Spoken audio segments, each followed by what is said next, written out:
10 things I would do differently if I had to learn English all over again. Number one, I would focus on pronunciation right from the beginning. If you have a good pronunciation, people will understand you and you will like what you hear when you speak, so you will be inclined to do it more. Number two, I would not focus on vocabulary words that I would never use. I would probably pick like 3 topics that I like, and then I would just focus on that. Let's say it's travel, food, and work. And I would only make an effort to learn phrases or words from those 3 topics at first. Number 3, I would not learn conversations from textbooks. The textbook dialogues are so robotic. They're like, this is John. John is 30 years old.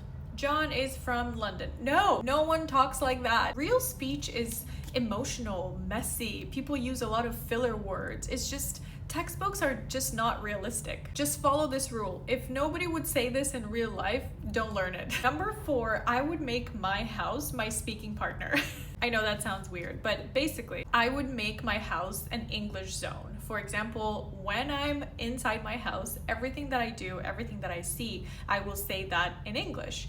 You open the fridge, you say, I am opening the fridge. You look at the milk, you say, oh, the milk is expired. So narrate everything you're doing. Write your grocery list in English. Write your to-do list in English. If you're doing your makeup, narrate that. Imagine you're a vlogger. If you're cooking, explain what you're doing. You'll be surprised how many words you don't know, how many words you thought you knew. So just refresh those constantly. Number 5, I believe, I would listen to real people. For example, somebody on YouTube is venting about a problem that they had with customer service, whatever. Amazing. Somebody is ranting about a friend on TikTok telling a crazy story. Gold. Because these are real people using real English, real speech that you will hear every time you go outside. Pay attention to the slang, pay attention to the sarcasm, pay attention to the jokes, pay attention to facial expressions, gestures, everything. The next thing I would do differently, and I think this should have been on the 1st or 2nd place, but anyway, I would stop translating everything. I would forget about my native language and I would focus on English. It's a different language. It's a foreign language. It has nothing to do with my own language. I would focus on understanding the idea behind that word or the meaning behind that expression instead of finding the exact equivalent or the translation in my own language. I don't need that. Why do I need that? I would try to connect the words and their meaning to some sort of context or emotion or image in my head. Translation will only slow you down because every time you translate something, the next time you're going to want to do the reverse thing, you're going to think about the word in your native language or the expression in your native language,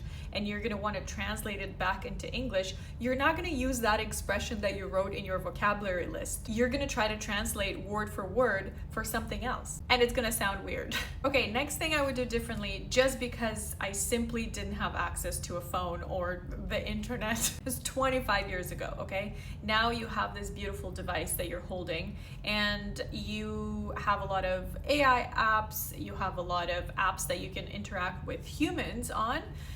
So what I would do, I would find an app that I would train my English just to like feel comfortable and practice little grammar bits and whatnot.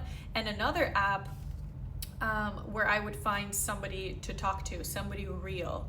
And apps that would pretty much give you like a speaking club dynamic, so you can actually speak. So you train your confidence and your ability to interact with human beings, like you're learning some social skills as well. Or if I had the means, I would just hire somebody to talk to every day or a couple times a week. Next thing I would do differently, or I would change, is my mindset around making mistakes. I feel like as kids, we became so terrified of making mistakes because our teacher would take our homework and our notebooks and would mark every single mistake with a red pen, and then we would feel guilty about it, and then we'd think about it, and it didn't feel good, If you made a couple of mistakes, your grade would go lower, which is so dumb. But anyway, when you're speaking and you're making mistakes, the person that you're talking to is not your teacher. They're not taking your speech and analyzing it word by word and marking with red whatever you said wrong. It's not like that. They're just trying to understand what you're saying. You notice those mistakes more because you've been learning every single piece of your speech.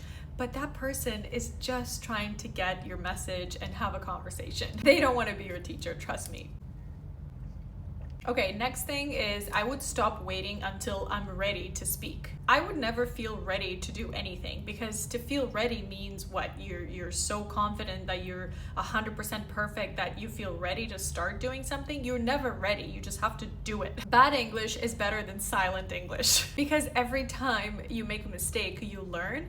But if you're waiting to never make a mistake, but you're not speaking and you're not making mistakes, it makes no sense. Okay, and last thing I would do differently, I would record myself any chance I'd get. Voice memos, videos, everything that I'm doing and I can record it, I would. Because then I would be able to just look back a month or two and see my progress and be my own motivator. A lot of people, a lot of my students, they don't really realize how they're improving, and I have to be like, you're so much better than you were 3 months ago. And they're like, oh, really? No, I still suck, because we never feel like we're good at anything. So recording yourself and then looking back would be such an eye-opener. It'll be inspiring. And honestly, you never know. You might develop this love of recording things, and social media is so big nowadays.